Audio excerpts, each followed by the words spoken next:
8 minutes, huh? Mm-hmm. Okay. Started? Did you start the thing? Yeah. Oh, okay, sweet. Alright. So at terrorist recruiting camps or summer camps or whatever you want to call it, they don't really base their whole ideology, they don't base hating America because somewhere along the lines we start trying to enforce free markets. They don't start talking about economics and why we're hypocritical and inconsistent because we try to get into free markets. The big deal and the big reason countries actually end up hating us is because we actually get involved in the first place and we set up our own government. We do all sorts of other crazy things. It has nothing to do with hypocrisy or consistency, which is a huge reason to completely disregard the affirmative team's case. Now let's move down, or the whatever you call this, Impartially team's case. Now let's move down to the interp. T was a little bit weird here. The resolution is a lot clearer than the affirmative team made it out to be, so we're providing an alternate interpretation that is essentially going to link to our disadvantages and our arguments, and we're going to give you reason to prefer that in a second. So our alternate interpretation is, with the resolution, stop ignoring the elephant in the room. Basically, stop ignoring, okay, who's doing the ignoring first of all? That's the two simple things. First of all, the government, okay? We're policy debaters. Obviously, the government is ignoring the issue of, and the issue we're providing is the economy. Obviously, our economy as a whole is the elephant in the room, and we have 6 standards to prefer this. First of all, common man. The common man cares about his money. He wants to go to his 9 to 5 and come home and nuke his supper and watch Glee. And the second standard is lit. Basically, they're ignoring literature. Right now, David Barry, at the end of his end of year report, a comedian, said that the big issue is, as Joe Biden would say, the 3-letter word, jobs. That is the big issue currently. That's been the big issue for a long time. But as we'll see later in my speech, that is what we are also ignoring. So it perfectly fits the resolution. It's perfectly in the literature. There's nothing about free market in the literature. Point of information. I'm in. Yes, sure. What?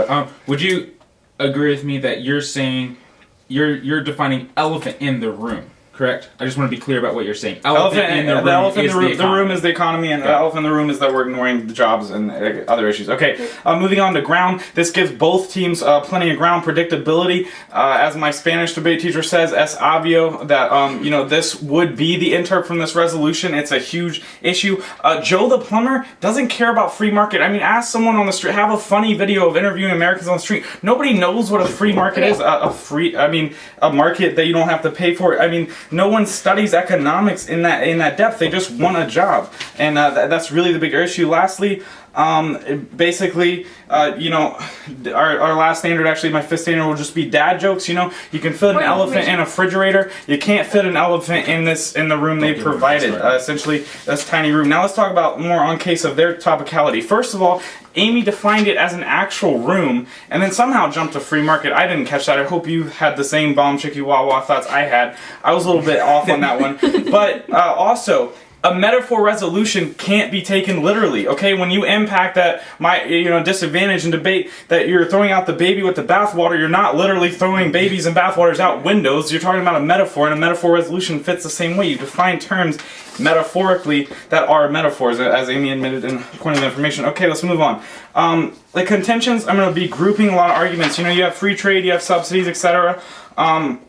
First of all, on free trade, quick point, essentially we still have freer trade. That's more towards the near market, but that really has nothing to do with our case here. Let's first of all relate the contentions to topicality. Okay, talking about the free market. Again, most people don't even, know any. Joe the plumber, again, doesn't have any idea what free market means, and most Americans, so it's not what we're knowing, and it's not a big issue, and it's really not what we should be debating about. Now, we're going to group subsidies, free trade, and welfare. The Tea Party is not ignoring this. A huge movement in America. You saw Glenn Beck, blew it out of proportions, but he still had a lot of people in D.C. watching his speech. They're all focused on these issues, so no one is actually, the government is actually not ignoring the issue that they brought up of the free market. But in jobs in general, since we've seen the last stimulus was 2009, we focused on healthcare, we focused on don't ask, don't tell, all these other issues, we'd be completely ignoring that. Now I'm going to address NATO and then consistency and hypocrisy. So for NATO, quickly, essentially,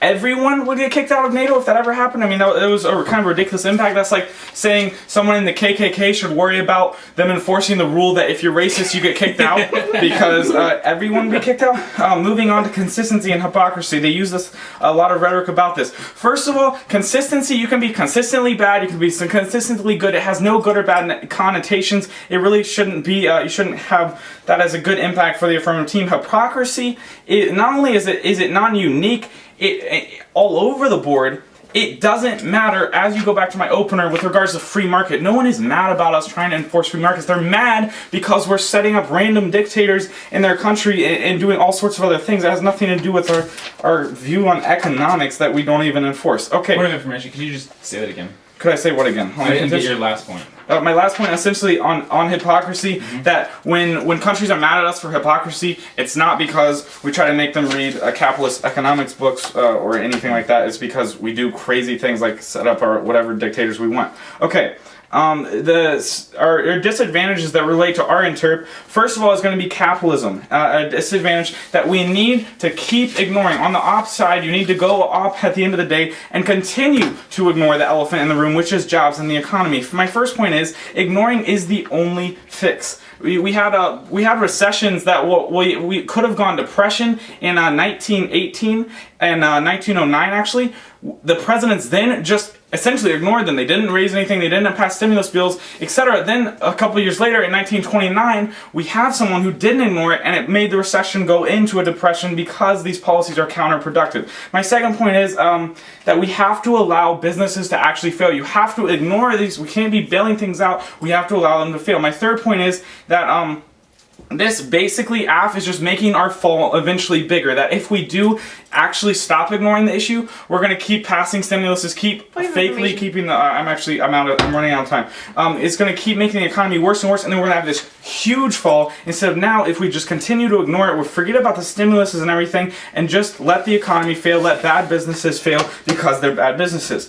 Advantage, or now we're going to be running relating to that DA, an advantage of the status quo. My first point here is that it must be ignored. That we must, essentially the government, under our term, must ignore the economy. They must not try to fix it, they must stay out of it. My second point here is that, that I can't read my writing, but my second point is that we're not, talking about the stimulus, that we don't need to keep randomly propping up, when we actually pay attention to it, we randomly prop up things like infrastructure. We act like we're India and you have to travel like 60 miles away to get a cell phone to call some other guy who has a sheep. I mean, we focus on these old economic principles that are for like developing nations, not for the nation we have, and so we build random bridges and stuff when our infrastructure is fine. It's just a great example of what not ignoring or going with what the affirmative team should be doing actually does to our economy. Lastly, we have a trade-off DA, a 25-second one. So the first is that we have finite political capital. That's our first point in policy. And the B point is that right now we are stretched all over the place. The C point is that we are going to be, if we go with the affirmative team, we're going to be ignoring the two big issues with our political capital, because if you use your political capital towards an elephant, obviously you're losing a lot. So we ignore the Iraq issue and we ignore the healthcare issue. Thank you.